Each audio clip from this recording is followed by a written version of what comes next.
Welcome to my YouTube channel. आज के video में हम क्लास 9th का एंट्रेंस एग्जाम का पेपर सॉल्व करेंगे जो कि एएमयू स्कूल्स में एडमिशन के लिए पूछा जाता है। और इस वीडियो में सिर्फ हम जो है लैंग्वेज वाला पोर्शन और साइंस वाला पोर्शन कवर करेंगे क्योंकि मैथमेटिक्स का जो है हम पहले ही कर चुके हैं।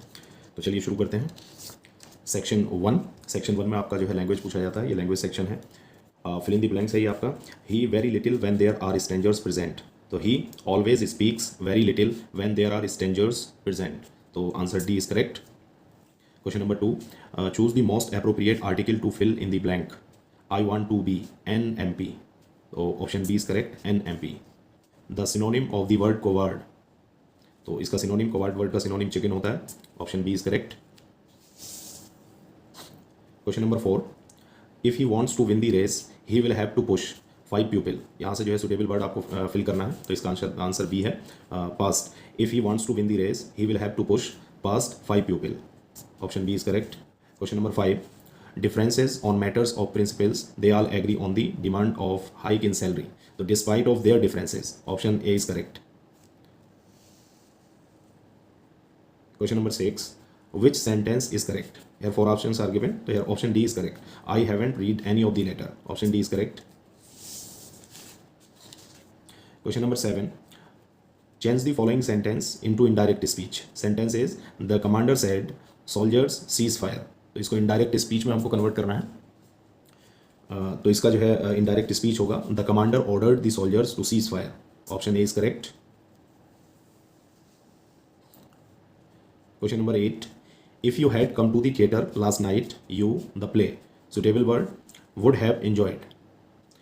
If you had come to the theatre last night you would have enjoyed the play. Option C is correct. Question number 9. The man as well as his wife and children in the accident were injured. Option A is correct. Were injured in the accident. ये English का portion था, ये खत्म हो चुका। अब उर्दू शुरू होती है। हॉकी के जादूगर मेजर ध्यानचंद इलाहाबाद में 29 अगस्त ये 1905 को पैदा हुए थे। तो option A is correct. Question number 11. हुबुल बतनी का पैगाम किस नज़म में दिया गया है? तो हुबुल बतनी देश प्रेम से संबंधित जो है आपकी नज़म होती है। तो ये ऑप्शन डी है, ये है मेरा हिंदुस्तान। Question number 12. कुरातुल ऐन की इब्तदाई तालीम कहाँ हुई थी? तो कुरातुल ऐन हैदर की इब्तदाई तालीम आपकी देहरादून में हुई थी। Option C is correct. Question number 13. रिसाला तहजीबुल अखलाक जारी किया था, ये सर सैयद साहब ने जारी किया था। Option B is correct. Question number 14. Meghdoot और शकुंतला तसानीफ किसकी हैं? तो ये कालिदास की हैं। Option A is correct. Question number 15. आवारागर्द की डायरी सफरनामा किसका लिखा हुआ है? तो ये इब्ने इंशा ने लिखा था। Option D is correct. Question number 16. Paris में बरकतुल्लाह भोपाली किस अखबार के एडिटर थे? तो इस्लामिक फ्रेटर्निटी अखबार है। Option D is correct. Rafi Ahmed Kidwai आला तालीम के लिए कहाँ गए थे? Question number 17. तो ये अलीगढ़ आए थे। Option B is correct. तो ये आपका उर्दू का पोर्शन खत्म होता है। हिंदी आइए। Question number 18. उपान्ह शब्द का सही अर्थ क्या होता है? तो ये जूता कहते हैं इसको। Option C is correct.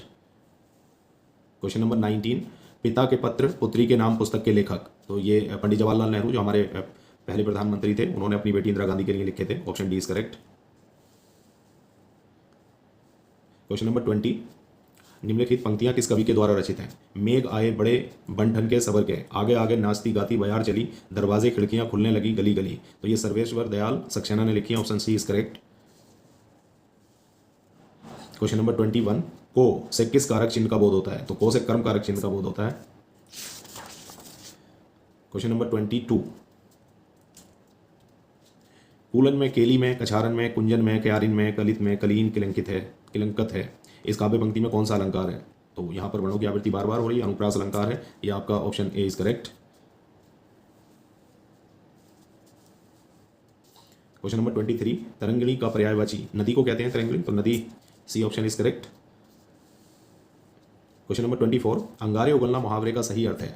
तो इसका सही अर्थ होता है कठोर वचन बोलना, कड़वी बातें बोलना। तो ये ऑप्शन बी है आपका। Option B is correct. Question number 25. आजन्म शब्द में कौन सा समास है? तो आजन्म शब्द में अव्ययी भाव समास है। Option C is correct.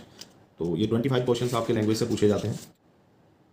Section second जो कि आपका साइंस का सेक्शन है। देखिए question number 26, a large number of small objects present between Mars and Jupiter and revolves around the sun. ऐसे ऑब्जेक्ट्स को आप जो है एस्टेरॉइड कहते हैं। Option B is correct. Question number 27, Bakelite and melamine are examples of, ये thermosetting plastics के जो एग्जाम्पल है। Option B is correct. Question number 28, which of the following is known as artificial silk, तो rayon को कहते हैं। Option B is correct. Question number 29, iron objects are galvanized by coating it with zinc. Option B is correct. Question number 30, which part of eye controls the amount of light entering into it? So this part is pupil. Option C is correct. Question number 31, which of the following forces is a contact force? So friction force is a example of contact force. Option C is correct. Question number 32, splitting of white into its constituent colors is known as dispersion. Option A is correct.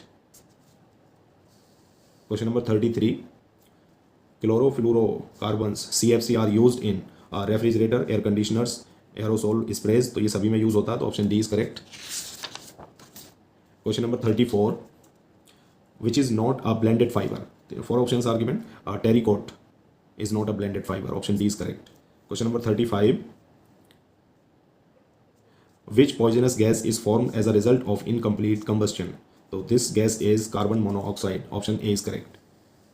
Question number 36, the two objects rubbed against each other, one will lose and other will gain electrons.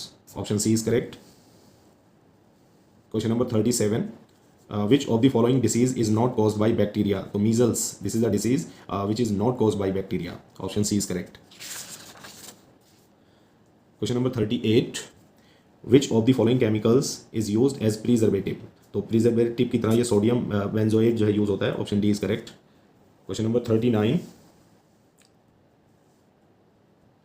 Unit of inheritance in living organisms is gene.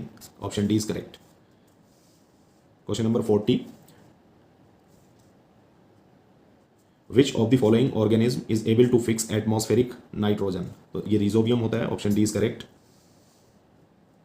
Question number 41, a disease which is caused by protozoan is malaria. Option A is correct.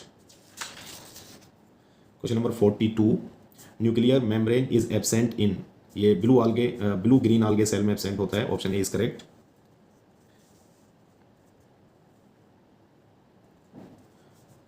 Question number 43, an endocrine gland which is attached to the brain is, ये pituitary होती है। Option C is correct. और question number 44, the process of loosening of the soil is called, ये tilling होता है। Option A is correct. Question number 45, bacteria are organism, तो bacteria unicellular होते हैं। Option D is correct. Question number 46, the best electrical conductor is, तो silver is the best electrical conductor. Question number 47,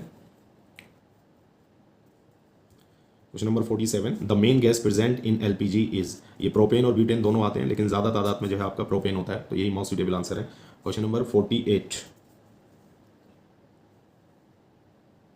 the species which are at the verge of extinction, तो ये endangered हैं। Option C is correct. Question number 49, children gain height during, तो ये आपका adolescence है, जिसमें जो है children gain height during adolescence.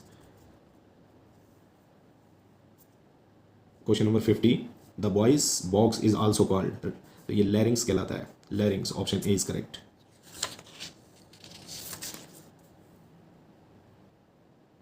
Question number 51, the water holding capacity is the highest in, तो ये क्लेई सॉइल होती है, इसमें हाईएस्ट होती है बाकी सॉइल के मुकाबले। Option C is correct. Question number 52,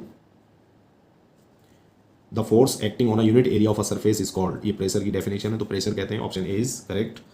question number 53,